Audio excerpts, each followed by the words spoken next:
Alrighty, so this is Module 5, Diane Liddington here, the paper circuit lesson plan.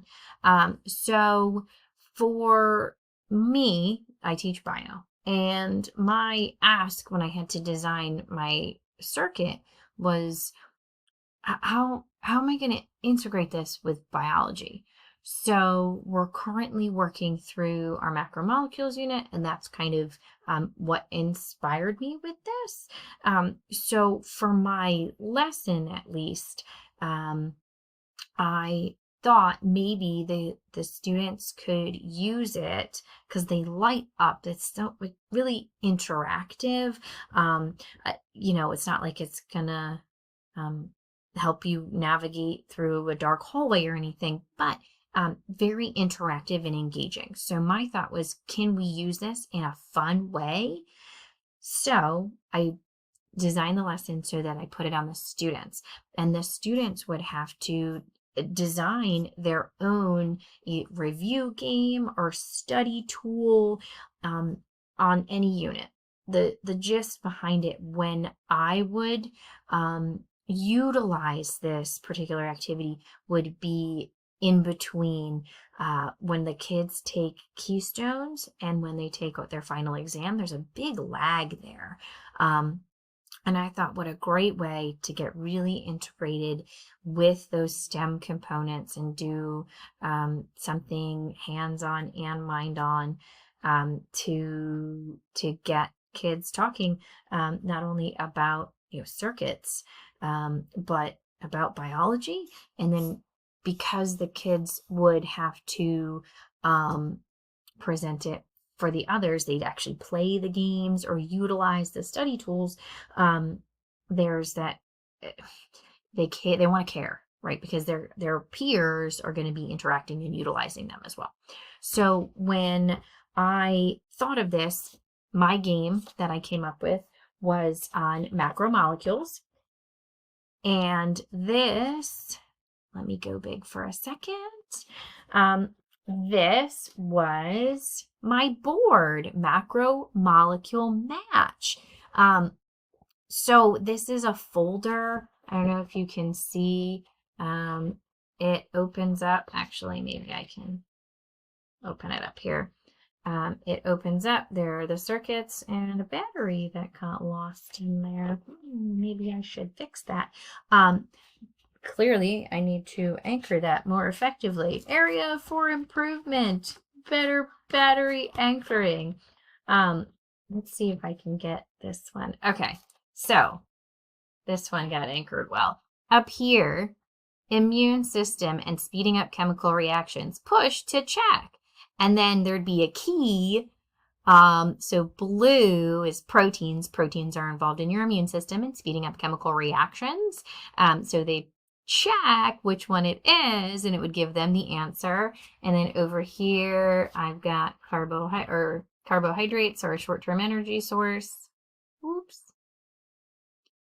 White would be carbohydrates, and the idea behind it is there would be like multiple of these match cards with different topics, like the monomers, the polymers, the elements, food examples, or examples of foods high in that particular macromolecule. As far as improving this particular piece, study tool, review game, I guess, clearly anchoring the batteries more effectively. Oh my goodness. But the other thing that I was thinking was bigger, like a big board of it. This kit only gave me so many lights that I could use. And as I looked around the room, as I was trying to sort of plan my design, I didn't have like big board, or it was cardboard, and the lights wouldn't show through. I was finding when I was messing around with the lights before I attached them, that you could see them through the folder. Originally, I was going to cut holes around the lights to see them, but they're bright enough through the folder that you can see them. So I actually ended up really liking that because it kind of contains them a little bit, protects them.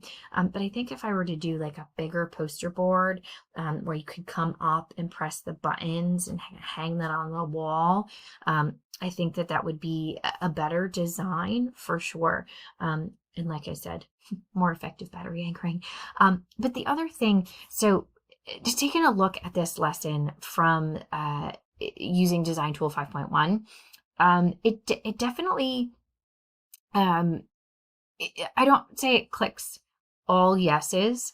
There's a couple of like somewhats, or depending on the unit or how the kids integrate it with the lesson. To me, the real world problem, like engineering challenge, wasn't.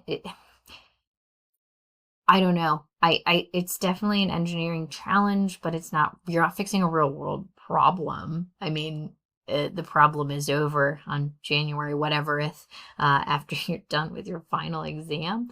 So you're not, solving real world problems, but it's a problem for you in the moment.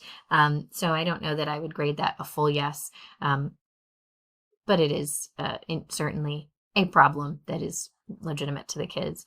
Will they relate? Yeah, they all know what's coming. They know the content. Multiple acceptable creative approaches, 100%. Kids are going to come up with so many different options because they're different units. There's different ways they can coordinate things. They can make it categories like that, or they can just make them in series. Who knows, right? There's so many different avenues. Does it integrate with math and science content? Well, science is already woven right in there. And math, you could, depending on which subject the kids are utilizing, we could pull it in. That's kind of depends on your kids and what they go with. Clearly using the engineering design process, yeah, I would give them opportunities and time and space to flow through that process and make those improvements. And did your batteries stay put and whatnot? And before we, finalize them and presented them and utilize them as study tools. Is it student driven, hands-on? For sure. Development of a model of a prototype. They make the thing. We use the thing. Do they understand the technology, what we're doing, the why? For sure. Teamwork. I would put the kids in groups of 3. 3 is my favorite number because it just balances things well, but then you don't have like split even amounts of same yes and same no. But anyway, 3 is my favorite number for groups. I would have them test and evaluate. So the kids would utilize them, and then I would allow the groups to give feedback to the other groups. And dependent on time, because I've never done this before, so I don't know exactly how long it would last. Dependent on time, I would let them make edits and reuse them based off of feedback, or at least present a plan with this is where I would go from here if I was allotted time to do so.